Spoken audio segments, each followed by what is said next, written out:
जी, सलाम। अब हम ये देख लेते हैं कि how does each person the understanding of beautiful differs from the other, कि हर इंसान की खूबसूरती के बारे में जो अंडरस्टैंडिंग है वो दूसरे से फ़र्क क्यों है। मसलन एक ही फूल है, वो किसी एक को ज़्यादा खूबसूरत लगता है, दूसरे को कम लगता है। किसी एक को उसकी पत्तियाँ, उसकी शक्ल ज़्यादा प्यारी लगती है, दूसरों को उसका रंग बहुत प्यारा लगता है। ऐसे क्यों होता है? ज़रा इसको देख लेते हैं। An important thing to note is that most of us can differentiate between a real emotion or an emotion created for some purpose like acting or lying or duplicating. एक बात हमें पता ही है, मैं रिपीट करूँगी तो आपको याद आ जाएगी कि देखिए हम जब एक्टिंग देखते हैं, ड्रामा देखते हैं तो हमें पता चल जाता है कि ये एक्ट कर रहे हैं, कि यानी ये सचमुच की सिचुएशन नहीं है। हम में से अक्सर लोग इस चीज़ का फ़र्क जानते हैं कि सचमुच का इमोशन क्या होता है। एकदम किसी को गुस्सा आ जाए तो आपको पता चल जाता है वाक़ई आया है, और या कोई एक्टिंग करे उस चीज़ की, चाहे ड्रामा में करे, चाहे रियल लाइफ़ में आपके सामने करे, आपको झूठ और सच का फ़र्क जो है वो पता चल जाता है। और ये भी पता चल जाता है कि कई दफ़ा होता है कि कोई इंसान किसी दूसरे के किसी काम की नकल कर रहा होता है। तो आपको ये भी पता चल जाता है कि ये इसने असली में नहीं किया है, ये सोच समझ के कुछ नकल करा है। Most of us can differentiate between real happiness when we see our loved ones and when a heroine sees her man in a movie. मतलब अगर फ़िल्म में जो हीरोइन्स होती हैं या एक्टर्स होते हैं, अगर तो वो बहुत अच्छे हैं, तो हमें ये फ़र्क नहीं पता चलता, वरना हमें फ़र्क पता चलता है कि एक्टिंग के इमोशंस और असली इमोशंस में क्या फ़र्क है। अब ये तस्वीरें कुछ देखते हैं। इन तस्वीरों में यही चीज़ कि इन ये लोग सचमुच में ऐसे ही फ़ील कर रहे हैं या ये कैमरा के लिए कर रहे हैं। ये फ़र्क मिक़दार में हर तस्वीर में है। अब जैसे ये असली भी हो सकता है, लेकिन ये बहरहाल कैमरे की तरफ देख रहे हैं। अब ये असली नहीं है, क्योंकि आमतौर पे कोई इस तरह सज बन के चीज़ों फ्लावर्स लगा के आमतौर पे तस्वीर नहीं खिंचवाता। लेकिन एक बात दुरुस्त है कि हाँ, ये डिज़ाइन तो की हुई है तस्वीर, लेकिन ये इमोशंस, उसकी जो स्माइल है, ये कोई इतनी नकली नहीं लग रही। मुझे ये नकली लग रहा है, क्योंकि आम तौर पे इस तरह बॉडी के जेस्चर्स करके आप नहीं देख रहे होते, ये लग रहा है कि कैमरा के लिए चीज़ बनाई गई है। ये तो थिएटर का सीन है, ये तो एक कुदरती बात है। हालाँकि इनमें से कोई भी डायरेक्ट कैमरे की तरफ नहीं देख रहा, लेकिन फिर भी आपको क्लियरली पता चल रहा है कि ये एक्टेड आउट चीज़ है।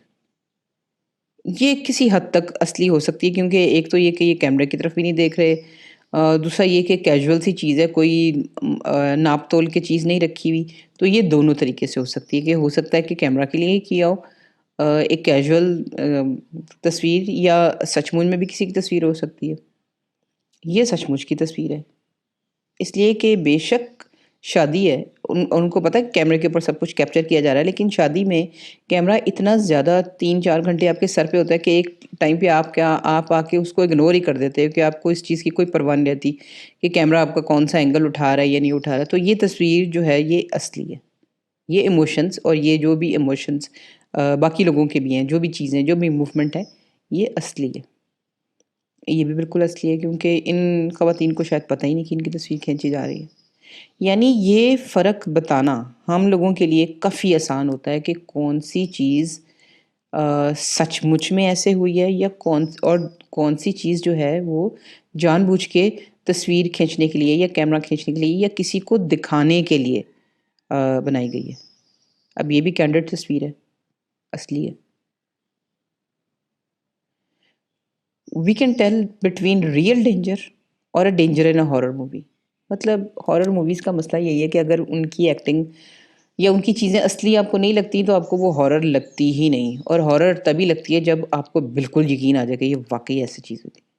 अब 100 दफ़ा ये कह लें, मुझे इससे डर नहीं लगेगा। ये सिचुएशन खौफ़नाक है। हालाँकि इसमें कोई चीज़ नहीं है ऐसी, लेकिन नज़र आ रहा है कि उसने पकड़ा हुआ है और बच्चे ने, और उसको करंट लग जाएगा। यानी कई दफ़ा आपको पता होता है कि डेंजर सामने नहीं, ज़बरदस्ती, अब ये इसमें तो ज़बरदस्ती आँखें चढ़ा के, जेस्चर्स करके, ब्लड, ज़ख्म, ये सारी चीज़ें इतना ज़बरदस्ती करके खौफ़नाक सिचुएशन बनाने की कोशिश की है, लेकिन नज़र आ रहा है कि ये झूठ है। इसमें कोई कोशिश नहीं की गई, लेकिन डेंजर आपके सामने, यानी हमें असली और गलत चीज़ों का फ़र्क पता चलता है। Between real sorrow when a friend dies and when you listen to a song of loss. अब जो गम गम वाले दर्दनाक गाने होते हैं, सॉन्ग्स होते हैं, वो इसीलिए होते हैं कि आपके अंदर इमोशंस जगाएँ, और उनमें से मेजॉरिटी जगाती भी है। तकरीबन वैसा ही अफ़सोस आप फ़ील करना शुरू कर देते हैं जैसे अगर खुदा ना ख़ास्ता आपके किसी फ्रेंड की डेथ हो जाए। लेकिन चूँकि ये गाने मीडिया के थ्रू होते हैं, यानी ये सेल होने होते हैं, इनकी मेलोडीज़, उनकी आवाज़, उनका मतलब ऑडियो भी और इनका विजुअल भी चूँकि सेल होना होता है, इसलिए बड़े ध्यान से इस चीज़ का ख़्याल रखा जाता है कि जो चीज़ें देखने में अच्छी लगेंगी, वही की जाएँ। अब ये असल सौरव है, इसमें कोई शक ही नहीं है। उसको परवाह नहीं कि तस्वीर कोई खींच रहा है उसका।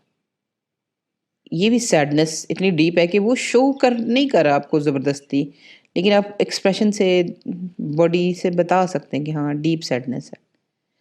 अब चूँकि ये सैड सॉन्ग्स हैं, लेकिन उसका पोस्टर है, अब भले आप जो मर्ज़ी करें, मुझे ये ब्लड पे कोई यकीन नहीं है। अ, अगर आप इतने ही अफ़सोस में होते हैं तो आपका कोई आँसू बहता है, कोई मेकअप ख़राब होता है, कोई लिपस्टिक की परफ़ेक्शन ख़राब होती है। तो अब एक ये धब्बा लगा देने से अब आप कहें कि मुझे यकीन आ जाएगा कि ये वाक़ई है, तो ऐसे नहीं होता। हमें फ़र्क पता चलता है। First set of emotions are where we feel personally, are what we feel personally, and second is what we see others feel। कि देखिए, जो ये पहली चीज़ें हैं, ये बेशक दूसरों की तस्वीरें हैं, मेरी तस्वीर नहीं है। लेकिन मैं भी अगर सैड और अफ़सोस और तकलीफ़ में होंगी तो मेरी भी हालत ऐसी होगी, यानी मुझे अपनी असल चीज़ आपको पता चल जाती है, और ये है वो स्टोरी जो कोई दूसरा आपको सुना रहा है। किसी दूसरे ने कहा जी बड़ा ही अफ़सोस हुआ, बड़ा ही दुःख है, बड़ा ही ज़ुल्म हो गया। ठीक है? कि जो पहली कंडीशन वो है जो हम खुद फ़ील करते हैं, और दूसरी सिचुएशन वो है जो हमें दूसरे बताते हैं और हमें मजबूर करते हैं कि हम वो फ़ील करें। Although we find our own emotions truer than what others feel, but still we often trust other people's emotions। देखें, हमें वही सच लगता है जो हमारे ऊपर बीती होती है। हमें लगता है किसी और का दुःख शायद उतना दुःख नहीं है, हमारा दुःख जो है वो ज़्यादा दुःख है, क्योंकि हमने उसको अपने ऊपर गुज़रते हुए एक-एक चीज़ के साथ डील किया होता है। तो इसलिए आम तौर पे हमें अपने तमाम इमोशंस जो हैं वो ज़्यादा सच्चे लगते हैं। दूसरों के निस्बतन कम सच्चे लगते हैं, लेकिन फिर भी हम दूसरों के इमोशंस पे यकीन करते हैं। ये हमारी इंसानी एक क्वालिटी है कि हम एक दूसरे के इमोशंस बोरो करते हैं, एक दूसरे के इमोशन से इम्पैक्ट लेते हैं, एक दूसरे की तकलीफ़ या खुशी फ़ील करते हैं और अपनी भी उसको फ़ील कराना चाहते हैं। ये ह्यूमन नेचर है कि हमने कनेक्ट होना है। For example, feeling very anxious when our favourite character in a novel is about to be killed. मतलब ये बात अब उस हालत में भी दुरुस्त है कि जब हमें कोई यकीन दिला रहा है कि उसके ऊपर बड़ा ज़ुल्म हुआ है, हम चाहते हैं कि हम यकीन करें। क्योंकि हम इंसान हैं, हम चाहते हैं। लेकिन ज़रूरी नहीं है कि वो यहाँ पे आके दूसरे की एबिलिटी चेक होती है कि वो कितना आपको यकीन दिला सकता है, कितना आपको यकीन नहीं दिला सकता। लेकिन अच्छी फ़िल्म और बुरी फ़िल्म में फ़र्क यही है कि अच्छी फ़िल्म और अच्छे एक्टर जो है वो आपको इतना ज़्यादा अपनी इमोशन के ऊपर यकीन दिला देते हैं कि कई दफ़ा ऐसे होता है कि आपका जो पसंदीदा कैरेक्टर है वो जब मरने वाला है, तो आपकी हालत बुरी हो जाती है, आप परेशान हो जाते हैं, आपको तकलीफ़ होना शुरू हो जाती है, आप हिल नहीं सकते। मसलन ये कैरेक्टर। अब बेशक ये फ़िल्म की हिस्ट्री में सबसे ऊपर की गई एक्टिंग्स में से एक एक्टिंग है, जिसमें इस कैरेक्टर ने, जो कि हालाँकि खुद भी एक्टिंग ही, मतलब क्योंकि वो जोकर बना हुआ था, क्योंकि खुद भी उसकी रहना, खाना-पीना सारा एक्टिंग में ही था, लेकिन जो अंदर ये पर्सन है, असल में ये जो पर्सन है, नॉट द जोकर, असल ये जो पर्सन है, इसने इतना ज़्यादा यकीन दिला दिया था ऑडियंस को, अपनी असलियत इतनी ज़्यादा दिखा दी थी कि ऑडियंस इसके इतने साथ थी, इतनी शदीद इसके साथ थी कि ये स्टोरी टेलिंग जो है, जो कि पूरी जोकर की जो लेटेस्ट 2019 की मूवी है, वो लोगों ने बहुत दफ़ा देखी क्योंकि उनको यकीन ही नहीं आ रहा था कि कोई एक्टर इतनी अच्छे तरीके से भी इमोशंस हमारे अंदर डाल सकता है कि हम उसके इमोशंस को बिल्कुल वैसे ही फ़ील करें जैसे हमारे अपने इमोशंस हैं। उसके मरने से, उसकी तकलीफ़ से हमें बहुत ही गहरी तकलीफ़ होती है। तो ये समझें कि ये एक्टिंग की जो सुप्रीमेस्ट हाईएस्ट फ़ॉर्म है, वो ये थी। Both these feelings are impactful but most of us know the difference. अब इस चीज़ के बावजूद कि किसी ने आपको बिल्कुल दुरुस्त किस तरीके से अपने इमोशंस हमारे अंदर ट्रांसफ़र कर दिए कि हमने 100% महसूस कर लिया, लेकिन उसके बावजूद हमें पता है कि ये एक्टिंग है। ये दोनों फीलिंग्स जो हैं बड़ी इम्पैक्टफुल हैं कि असल में भी फ़ील करना और दूसरे से भी फ़ील करना, लेकिन हम में से मेजॉरिटी को पता है ये फ़र्क कि बहरहाल वो एक्टिंग है। बहुत ही अच्छी है लेकिन वो एक्टिंग है। Although some of us who cannot differentiate between these two are easily manipulated by propaganda. ये भी सच है कि हम में से सब लोगों को ये बात पता नहीं होती। हम में से बहुत लोग जो हैं वो झूठ और सच में फ़र्क जो है वो इतने मज़े से नहीं बता सकते। मासूम लोग होते हैं, उनको ये फ़र्क पता नहीं चलता, इसीलिए ख़ास तौर पे ये वो लोग होते हैं जो कि किसी भी प्रोपेगेंडा का शिकार हो जाते हैं। अब वो प्रोपेगेंडा चाहे पॉलिटिकल हो कि कोई फ़नकार सियासतदान आपको अपने जाल में फँसा ले या कोई एक्टर कर ले। अब इनके साथ ये जो डिक्टेटर्स होते हैं उनके साथ ऐसा ही है। अब एक बंदे के कहने की वज़ह से पूरी की पूरी एक नेशन, पूरी की पूरी फ़ौज कैसे ज़ालिम हो सकती है? इसलिए कि इसमें इतनी ताकत थी कि ये मैनिपुलेट कर देता, अपना प्रोपेगेंडा इसने तैयार करके दूसरों को ऐसे खिलाया कि उनमें से बहुत सारे लोगों को यकीन आ गया और बहुत सारे लोग फ़ौजी ख़ास तौर पे किलर्स बन गए। बहुत मैसिव किलिंग इसने की। तो ये कैसे होता है? इसलिए कि प्रोपेगेंडा का शिकार हो जाते हैं लोग। अब सबको पता है कि बहुत बड़ा ड्रामेबाज़ था, लेकिन मेरा ख़्याल है उस वक़्त के लोगों को इतना ज़्यादा शायद एहसास नहीं हुआ।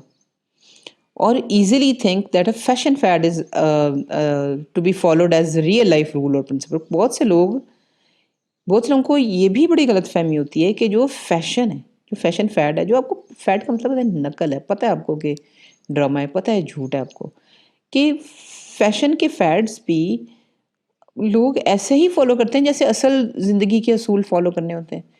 हालाँकि बिल्कुल ऐसी बात नहीं है, असल ज़िंदगी के रूल और प्रिंसिपल तो कुछ और है, फ़ैशन तो आता जाता रहता है, आप उसको फ़ैशन को अपनाएँ या ना अपनाएँ, किसी की ज़िंदगी में कोई फ़र्क नहीं पड़ता। लेकिन बहुत से लोग जो हैं वो फ़ैशन को भी ज़िंदगी के असूल की तरह ही अपनाना शुरू कर देते हैं। अब किसने कहा है कि आप कंटूरिंग करें? लेकिन अब इस वक़्त तमाम लड़कियाँ कंटूरिंग कर रही हैं, क्यों? इसलिए कि प्रोपेगेंडा का शिकार है। किसने कहा है कि आप लिप्स को आप बड़ा करें? किसने कहा है? इस शक्ल में और इस शक्ल में खूबसूरती में कोई ख़ास फ़र्क नहीं है। लेकिन इस वक़्त तमाम एक्ट्रेसेस, तमाम एक्टर्स जो हैं वो अपने फ़ेस की मैनिपुलेशन करा रहे हैं।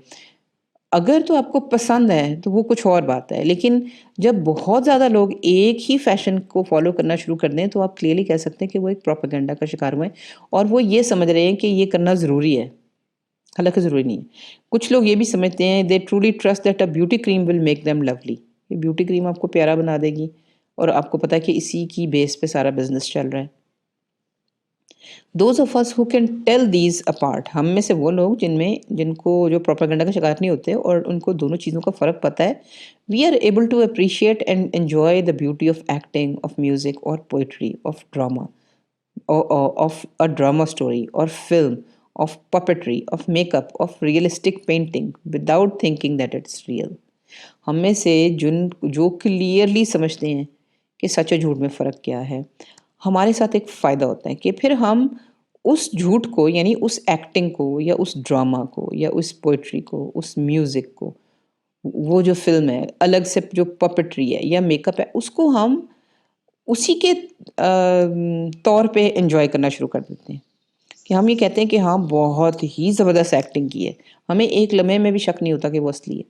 हमें पता होता है, हम जब इसको देखेंगे हम ये नहीं कहेंगे कि लड़की बड़ी खूबसूरत है, हम कहेंगे वाह! क्या ज़बरदस्त कंटूरिंग की हुई है। इसका मतलब है हम ये जानते हैं कि कंटूरिंग है। हम इसको भी देखेंगे और हम कहेंगे कि हाँ, बड़े अच्छे उसने लिप्स जो है वो बड़े किए हैं।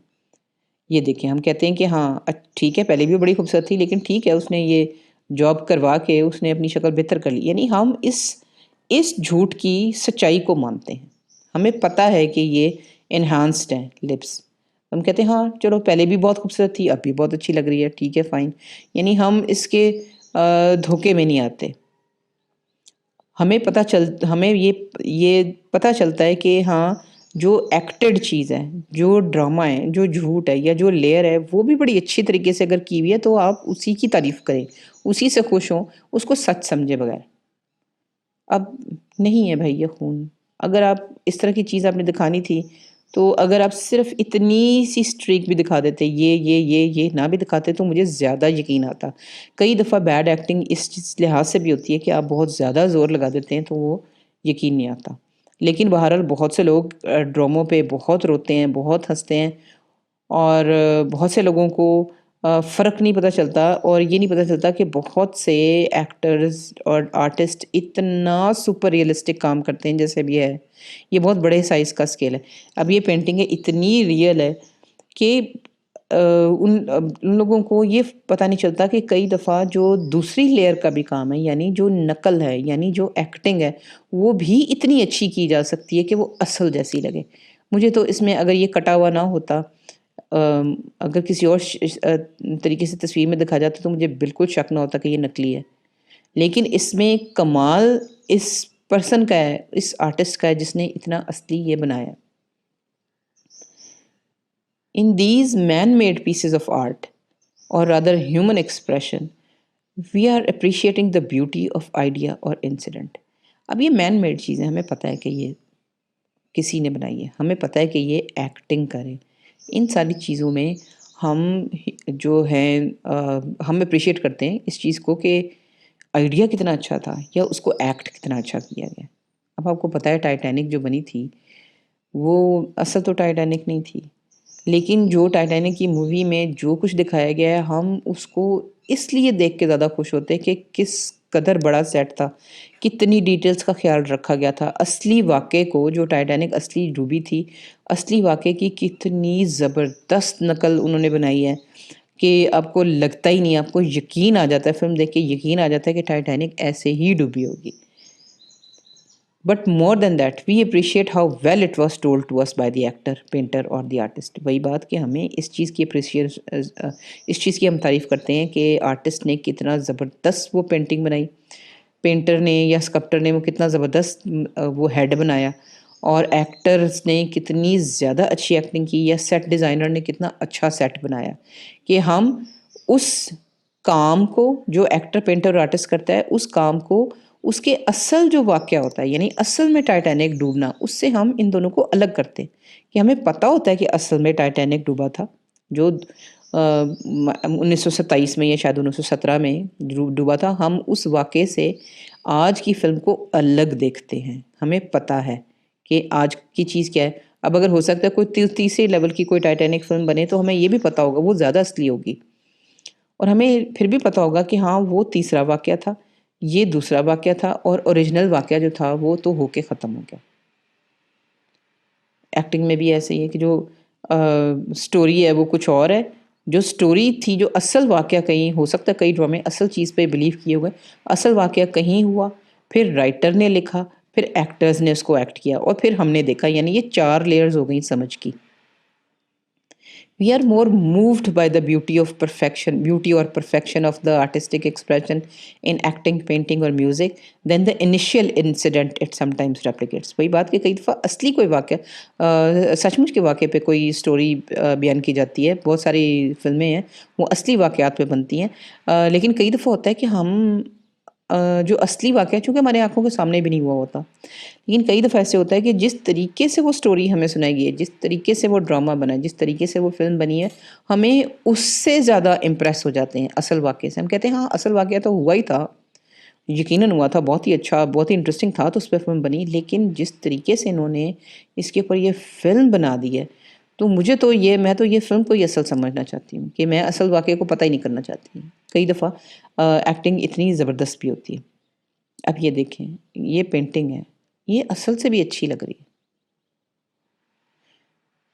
When we enjoy these pieces of arts or human expression, we are appreciating the skill, experience, creativity, deep study, research, and control of the artist. Basically, इस पेंटिंग में ये बंदी तो या खातून जिसकी तस्वीर उन्होंने बनाई वो तो कोई थी, गुज़र गई, उसने तो फ़ोटो खिंचवाई, उसको शायद पता भी ना हो कि उसकी तस्वीर के साथ आर्टिस्ट क्या कर रहा है। लेकिन असल में जिस चीज़ की हम तारीफ़ कर रहे हैं, इसको देख के जिस चीज़ से हमें खुशी हो रही है और जिसकी तारीफ़ करें, वो असल में आर्टिस्ट का स्किल, उसकी फ़नकारी, उसका तजर्बा, उसकी क्रिएटिविटी, उसकी बड़ी ही डीप उसकी स्टडी, कि कितना उसने गौर किया सारे फीचर्स के ऊपर और उसकी रिसर्च भी होगी उसमें, और अब उसके हाथ के ऊपर उसका कंट्रोल है। असल में हम आर्टिस्ट के काम की तारीफ़ करें, इस पर्सन की फ़नकारी की तारीफ़ करें, इस खातून की तारीफ़ नहीं करें जिसकी ये तस्वीर है। That is why we fall in love with actors, poets, artist, singers and architects.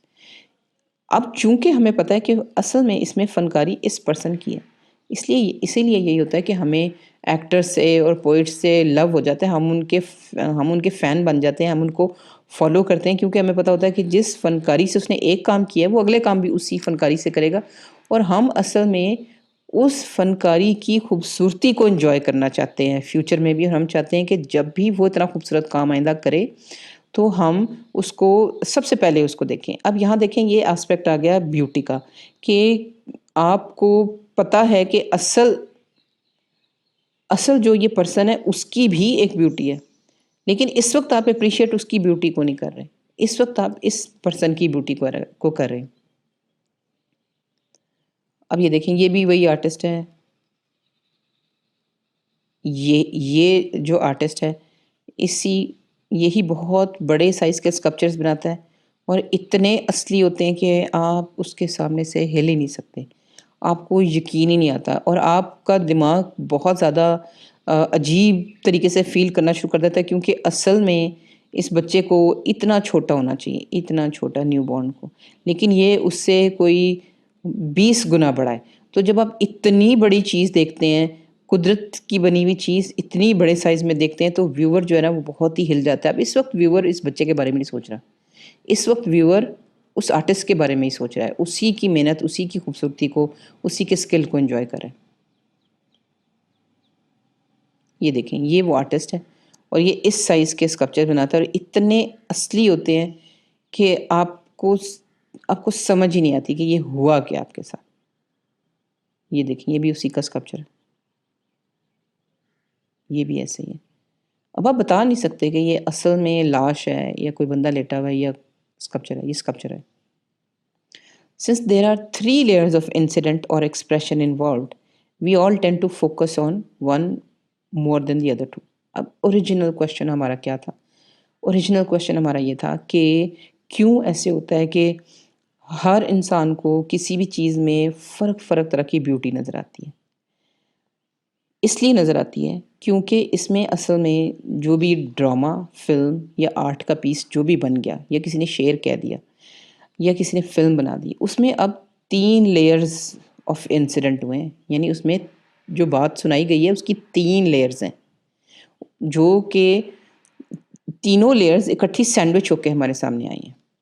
अब ये कोई असल वाक़या हुआ होगा, जिसके बारे में आर्टिस्ट ने सोचा और एक स्कल्पचर बना दिया। तो अब असल, यानी असल इंसान जिसकी ये नकल है, वो असल इंसान भी किसी तरीके से यहाँ पे मौजूद है, और ये नकल यानी ये स्कल्पचर भी यहाँ पे मौजूद है। और ज़ाहिर है आर्टिस्ट भी एक लिहाज से यहाँ पे मौजूद है, क्योंकि आर्टिस्ट ने ही तो ये सोचा और बनाया है। यानी आर्टिस्ट की फ़नकारी भी यहाँ पे है। इसका मतलब है कि जब आप कोई पीस ऑफ आर्ट देखते हैं, ये एक आर्ट का पीस है। जब आप कोई पीस ऑफ आर्ट देखते हैं, तो आपको ये औरत असल में, इस औरत का स्कल्पचर, और जिस आर्टिस्ट ने ये बनाया है, आपको तीनों चीज़ें इकट्ठी नज़र आ रही होती हैं एक ही नज़र में। तो फ़र्क ये होता है कि हर इंसान जो है, वो ज़रूरी नहीं कि इन्हीं तीनों लेयर्स को एक ही जैसा देखे। वो किसी एक लेयर को ज़्यादा एप्रिशिएट करता है, किसी को कम करता है, इसलिए सबको फ़र्क-फ़र्क चीज़ समझ आती है। अब 3 लेयर्स क्या हैं? What the real incident was, कि असल में क्या हुआ? व्हिच कुड बी रियल और इमेजिन्ड बाय द राइटर। अब इसमें भी 2 लेयर्स हैं, क्योंकि कुछ राइटर्स जो होते हैं, अब हम ड्रामा की मिसाल ही दे लेते हैं, फ़िल्म की टाइटैनिक की मिसाल दे लेते हैं, कि टाइटैनिक असल में वाक़या हुआ था, लेकिन ऐसे भी हो सकता था कि टाइटैनिक जैसा ही कोई वाक़या कोई राइटर सचमुच में लिख भी लेता। यानी अब यहाँ पे असल एक जो चीज़ हुई, वो होके गुज़र गई। यानी आइडिया भी राइटर के माइंड में होके गुज़र गया, कि राइटर ने सोचा कि टाइटैनिक डूबी थी, तो क्या ऐसे नहीं हो सकता है कि हज़रत नूह की कश्ती जो डूबी थी उसके बारे में मैं लिखूँ? तो अभी हज़रत नूह की कश्ती के बारे में हमें नहीं पता कि ये असली थी, नहीं थी, उसकी कोई एविडेंस नहीं है। लेकिन जिसने भी वो सोचा तो लेकिन वो सोच के वो चीज़ आइडिया दे के वो चीज़ गुज़र गई। इसका मतलब है इंसिडेंट भी होके गुज़र गया और आइडिया भी दे के आइडिया भी पुराना हो गया। तो अब ये एक लेयर वो है कि जो आइडिया है, ये असल वाक़या है। दूसरी लेयर वो है how the writer explained it and in which words poet said it. अब राइटर का काम है कि भई अब राइटर जो स्टोरी टेलर है, अब वो शायर है या आर्टिस्ट है या पेंटर है, वो किस तरीके से कह रहा है। अब यहाँ बहुत बड़ा मसला आ जाता है क्योंकि हर आर्टिस्ट टाइटैनिक अगर कोई लिखता है तो एक राइटर फ़र्क लिखेगा, दूसरा फ़र्क लिखेगा, तीसरा फ़र्क लिखेगा। इसका मतलब है कि 2 लेयर्स तो यहाँ आ गई कि असल में हुआ या सोच में आई। हज़ारों लेयर्स यहाँ पे आ गई क्योंकि हज़ारों राइटर जब चीज़ के बारे में लिखेंगे तो वो हज़ारों फ़र्क तरीके से लिखेंगे। और फिर अगली बात ये आ जाती है कि जब वो चीज़ बन गई वो फ़िल्म बन गई और अब देखी, तो अब मैं सिनेमा में बैठी हुई हूँ और मेरे साथ 100 लोग और बैठे हैं, सब लोगों को फ़र्क-फ़र्क नज़र आएगा। मतलब तस्वीर तो नज़र सेम ही आएगी। हाउ द रीडर और व्यूअर अंडरस्टूड इट, जिस तरीके से हम उसको समझते हैं किसी भी नॉवल को या किसी भी फिल्म को, किसी भी ड्रामा को, किसी भी आर्ट को, हम जिस तरीके से समझते हैं वो भी बहुत फ़र्क होता है। इसका मतलब है कि एक ही चीज़, एक ही वाक़ये का बयान और उसकी समझ के बीच में बहुत से फ़र्क शेड्स होते हैं। अब हर बंदा फ़र्क तरीके से समझेगा तो आप यही समझें कि जब अब ये ख़ास तौर पे इसके बारे में कह सकते हैं। मुझे बिल्कुल और तरीके से समझ आएगा, आपको किसी और तरीके से समझ आएगा। जो-जो ये कोर्स कर रहा है उसको फ़र्क तरीके से समझ आएगा क्योंकि वो इसके फ़र्क एस्पेक्ट्स जो कि यहाँ बयान कर दी गई हैं कि बहुत फ़र्क शेड्स हो सकते हैं। तो उनमें से कोई भी वो शेड आप जब पिक करेंगे तो आपकी अंडरस्टैंडिंग मेरी अंडरस्टैंडिंग से फ़र्क होगी। एक और मिसाल देती हूँ बड़ी वाज़ेह कि शायर ने लिखा या पोएट ने लिखा, उसने एक वर्ड यूज़ किया बुढ़िया या माई। ये एक बड़े कॉमन वर्ड है एक ओल्ड वुमन को एक्सप्लेन करने के लिए या माई कह देते हैं या बुढ़िया कह देते हैं। लेकिन आर्टिस्ट के या राइटर के माइंड में कौन-सी माई थी और मैंने उसको क्या समझा? मैं उसके दिमाग में तो नहीं जा सकती। अब माई या बुढ़िया की क्या-क्या शक्लें हो सकती हैं और ये शक्लें आप देखें। ये भी बुढ़िया है, ये भी बुढ़िया है, ये सब बूढ़ी ख़वातीन हैं। लेकिन सब फ़र्क है। अब मुझे क्या पता आपने क्या कहा? आपने तो आपके एक लफ्ज़ ने कह दिया बुढ़िया। अब writers own background and point of view also matters if reader or drama viewer wants to see exactly the same image the writer had in his head when he was saying something. Writer ने कह दिया बुढ़िया। अब मैं चाहती हूँ कि जी मैं बिल्कुल वही तस्वीर, बिल्कुल वही बुढ़िया अपने दिमाग में लाऊँ जो कि राइटर ने कही है। अब ये मुमकिन नहीं क्योंकि राइटर के दिमाग में जो था उसके दिमाग में बंद है। जिस तरीके से उसने कहा वो तो उसने एक लफ्ज़ यूज़ कर दिया, उसकी इंटरप्रिटेशन मैंने करनी है, मैंने समझने कि कौन-सी बुढ़िया। अब यहाँ ये बहुत बड़ी दिक्कत आती है कि जो राइटर ने कहा कभी भी आम तौर पे कभी भी वो बिल्कुल उसी तरीके से जो रीडर है वो नहीं समझ सकता। हर रीडर फ़र्क तरीके से समझेगा। राइटर फ़र्क हैं, तो वो कोई बुढ़िया यूज़ करेगा, कोई बूढ़ी माँ यूज़ करेगा, कोई माई यूज़ करेगा, कोई अम्मा जी यूज़ करेगा। सब लोग फ़र्क तरीके से बात करेंगे तो उसका मतलब है इसमें भी बहुत सारे शेड्स आ गए। तो मैं एज़ अ राइटर मैं एज़ अ व्यूअर मैं क्या करूँ? मुझे तो कभी भी समझ नहीं आएगी क्योंकि राइटर्स की जितनी वैरायटी है पाकिस्तान में, ये सब राइटर्स बहुत फ़र्क है। राइटर्स की जितनी वैरायटी है, व्यूअर्स की भी इतनी वैरायटी है। तो ये कैसे हो सकता है कि एक ही बात मुझे और आपको और सब लोगों को समझ आए? When we do so, our pleasure from the same drama will differ from our family members who are watching the same thing. अब हम बहुत कोशिश कर रहे हैं कि हम समझने की कोशिश करें कि ड्रामे में जो राइटर ने कहा है मैंने बिल्कुल वही समझना है, लेकिन हम जितनी मर्ज़ी कोशिश कर लें, हमारी जो खुशी है ना वो बड़ी फ़र्क होगी। एक ही कमरे में हम 6 घर के लोग बैठ के ड्रामा देख रहे हैं, सब खुश हो रहे हैं, लेकिन सबके खुशी के एलिमेंट्स फ़र्क हैं। कोई किस चीज़ पे खुश हो रहा है, कोई किस चीज़ पे खुश हो रहा है। उसकी वजह ये भी है कि हमारी अपनी मेंटल स्टेट भी होती है, हम वही देखते हैं जो हम देखना चाहते हैं। इसीलिए अ, इसीलिए समझिए कि जो ब्यूटीफुल का आइडिया है वो इतना कॉम्प्लेक्स और इतना अनस्टेबल इसलिए क्योंकि हम सब फ़र्क हैं। हम सब में फ़र्क इतना ज़्यादा है कि कोई भी बात जो मैं आपको कह रही हूँ आपको पूरी तरह उसी तरीके से समझ नहीं आएगी। इसीलिए जब इतना ज़्यादा फ़र्क आ जाता है कि बयान करने में और समझने में, तो इसीलिए आप किसी चीज़ के बारे में 100% श्योर नहीं हो सकते कि वो बात उसको उस बात को आप एब्सोल्यूट ट्रुथ नहीं कह सकते कि वो सच्चाई नहीं होती। मैं जो आपको बता रही हूँ ये सच्चाई नहीं है, ये ओपिनियन है, ये राय है। तो इसलिए आप ये जो ब्यूटी का जो कॉन्सेप्ट है सारा, इसको इसी तरीके से समझें कि हाँ, एक टीचर आपको अपनी बड़ी ऑनेस्टली राय दे रहा है, बड़े तरीके से आपको समझाने की कोशिश कर रहा है, लेकिन जो आपकी अंडरस्टैंडिंग है वो आप खुद ही बनाएँगे। और मुझे एज़ अ टीचर कोई एतराज़ नहीं है, आप अपनी अंडरस्टैंडिंग जैसे भी बनाएँ, क्योंकि आपका अपना दिमाग, आपका अपना एक्सपीरियंस है और मेरी अपना दिमाग और मेरा अपना एक्सपीरियंस है। कोशिश हम ये कर रहे हैं कि ब्यूटीफुल के जितने भी कॉन्सेप्ट है उस पे हम जितने करीब आ सकें उतना आ जाएँ, और जितना हम इस चीज़ पे एग्री कर लें कि सच्चाई कुछ नहीं है ब्यूटी के मामले में, राय हैं, तो उतना ही हमें अंडरस्टैंडिंग हमारी ब्यूटी के बारे में बेहतरीन होगी। Another thing happens in some art, especially non-visual arts like poetry. Poetry में, शायरी में एक और ही नई चीज़ होती है, एक और ही मसला होता है। वो एक लिहाज से मैंने बयान कर भी दिया हुआ है कि poetry is a sandwich of evident expression created by the artist and mental images in poets head. कि जो शेर है उसमें जो अल्फाज इस्तेमाल किए हैं शायर ने वो भी मौजूद होते हैं, और जो उसके दिमाग में जो इमेज है वो भी मौजूद होता है। लेकिन जब मैं उसको पढ़ूंगी तो जो उसके दिमाग में इमेज है मुझे वो नहीं समझ आएगा। मैंने उसके जो एविडेंट एक्सप्रेशन है, यानी जो नज़र आ रहा है, उसने जो कहा है, जो अल्फाज हैं, मैंने उन्हीं अल्फाज को अपने दिमाग में डाल के उसी को दोबारा रीइंटरप्रेट करना है। यानी जो अल्फाज उसने मुझे दिए वो समझे कि स्टोरी लाइन है जिसके ऊपर ड्रामा मैंने खुद बनाना है अपने दिमाग में। तो उ जो शायर के ज़हन में इमेज है और जो मेरे ज़हन में इमेज है वो कभी भी मैच नहीं कर सकता। अब शायर ने कहा कि खातून, तो खातून के कितने शेड्स हैं? उसने तो एक वर्ड कह दिया, खूबसूरत खातून। उसने एक वर्ड कह दिया, खूबसूरत खातून।